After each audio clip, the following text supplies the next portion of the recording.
Olá, como todos sabem, guerra entre Rússia e Ucrânia, Ucrânia e Rússia, e infelizmente guerra é sempre ruim, né? Infelizmente também essa não é a única guerra que tem acontecido, mas está fazendo um estardalhaço maior, né? Ou seja, atinge muito mais em cheio toda a população, ou seja, todos os países, os continentes.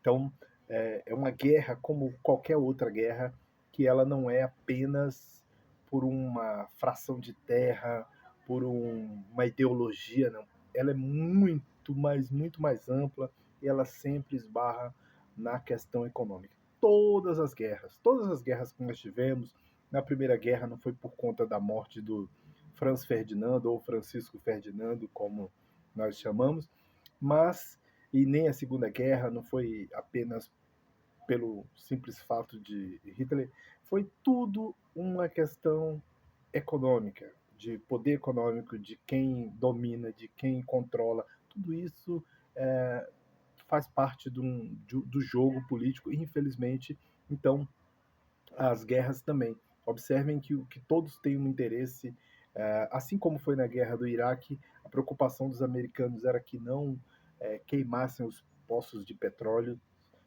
os iraquianos fizeram isso, mas os americanos tinham essa desculpa. E outras guerras que têm acontecido por aí, é, por exemplo, a guerra da Somália, que tem acontecido algum tempo atrás aí, e ninguém falou nada, ninguém se importou, não houve comoção é, por parte da mídia e nem do público. Ninguém ficou sabendo, na realidade, né, que os Estados Unidos estavam bombardeando Somália. Mas para quê? Quem é que vai se importar? São apenas negros que estão lá e são apenas piratas. Inclusive, essa narrativa da criação dos piratas da Somália, ela foi muito bem desenhada num passado não tão distante, exatamente para demonizar.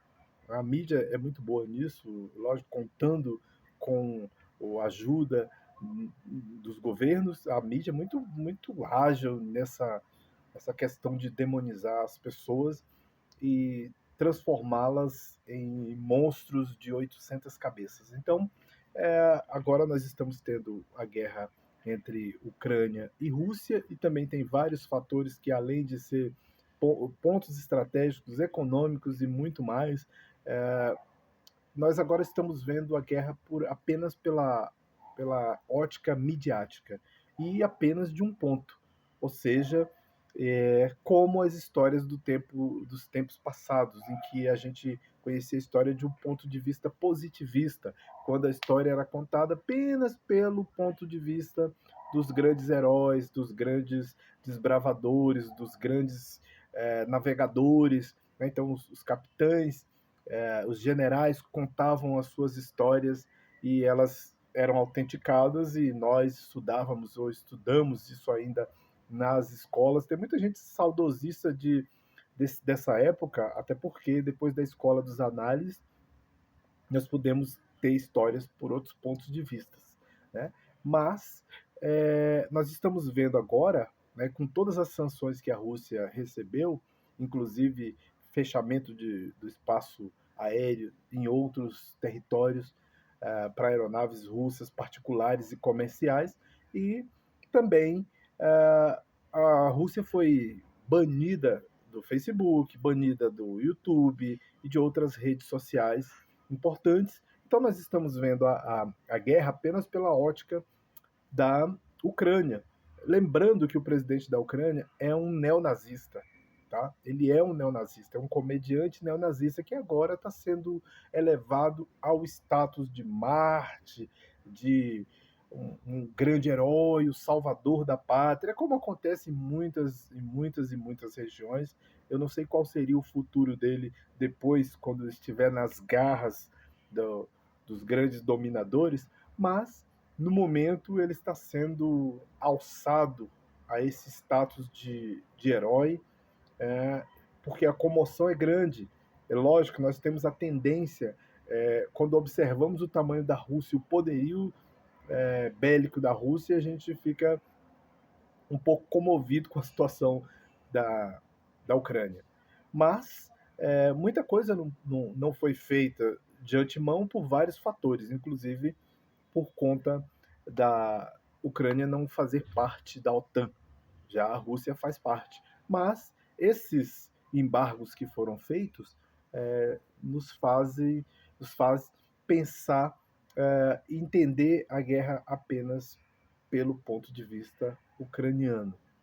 Nós temos lá a Ucrânia e com toda a atenção midiática, não só televisiva, como os jornais impressos, como as mídias sociais, todas essas estão publicando em tempos reais a história da Rússia, desculpa, a história da Ucrânia, contando a seus povos, mas ninguém está contando que outras pessoas, outros grupos de pessoas estão sendo impedidas de sair da Rússia. Há uma seleção na hora de sair, pela cor do cabelo, pela cor da pele, pela cor dos olhos, coisa que é bem típica dos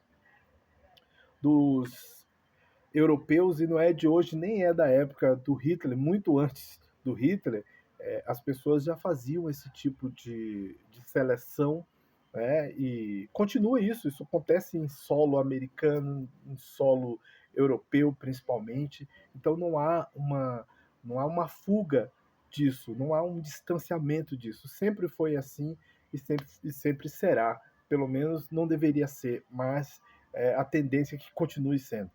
Então, nós temos vendo que pessoas de outros países da América Latina, latinos, negros, africanos e de outras partes não estão conseguindo sair do território ucraniano porque eles estão sendo preteridos, haja vista que tem muitas pessoas brancas saindo do território e essas pessoas têm a preferência para sair, lamentavelmente. Então, nós temos, inclusive, pessoas no Brasil, o próprio MBL já mandou pessoas para lá para enviar fake news diretamente do ponto, ou seja, para dar mais credibilidade, e veracidade para uma coisa que eles estão inventando, estão mentindo lá. Então são mentiras atrás de mentiras. A Rede Globo tem soltado fake news, outros canais de TV, a Record e outros canais têm soltado fake news. Há uma comoção pró-Ucrânia e isso tem intensificado as fake news nas emissoras de televisão.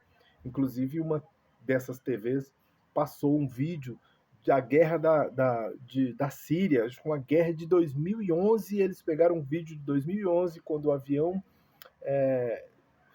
o avião é atingido, e esse caça, ele começa a cair, o piloto, desculpa, ele ejeta, e sai da aeronave, a aeronave cai, e eles pegaram, infelizmente, lamentavelmente, pegaram essa imagem e colocaram como se tivesse sido lá na Ucrânia, a Ucrânia derrubando uma aeronave russa, e o que é uma mentira, uma coisa de uma guerra de 11 anos atrás. 11 anos atrás, eles colocaram como se fosse de agora, e aí quando você vai, pega a imagem lá e reproduz e verifica, vê que eles estão produzindo fake news. A guerra, ela produz esse tipo de coisa, a guerra, ela produz miséria, mas também riqueza. Riqueza para um grupo menor de pessoas e miséria para um grande número. Então, as guerras, inclusive, elas são estimuladas pelos grandes produtores de material bélico, de bombas, de armas, fuzis, metralhadoras, obuses, os canhões e outras armas tremendamente perigosas. Então, a guerra é estimulada para que mais armas sejam produzidas, vendidas, e isso é um mercado de bilhões de reais. Então, muita grana, muita gente, aliás, um grupo seleto de pessoas vai ganhar muito dinheiro, enquanto a grande população vai sofrer. Ou seja, nós vamos sofrer muito mais ainda. Aqueles que estimulam a guerra, eles estão bem mais protegidos do que a grande massa. E a grande massa vai sofrer os percalços da guerra, os terrores que a guerra produz, e nós somos os grandes perdedores, né? Por mais que a Ucrânia tenha ali o seu líder colocado como uma grande personalidade, um Marte que a mídia, né? E a mídia e a União Europeia e a OTAN, né? Como muita gente diz, a OTAN é um organismo à procura de um inimigo. E eu acho que eles encontraram o inimigo entre eles mesmos, né? Então é isso. Valeu, muito obrigado.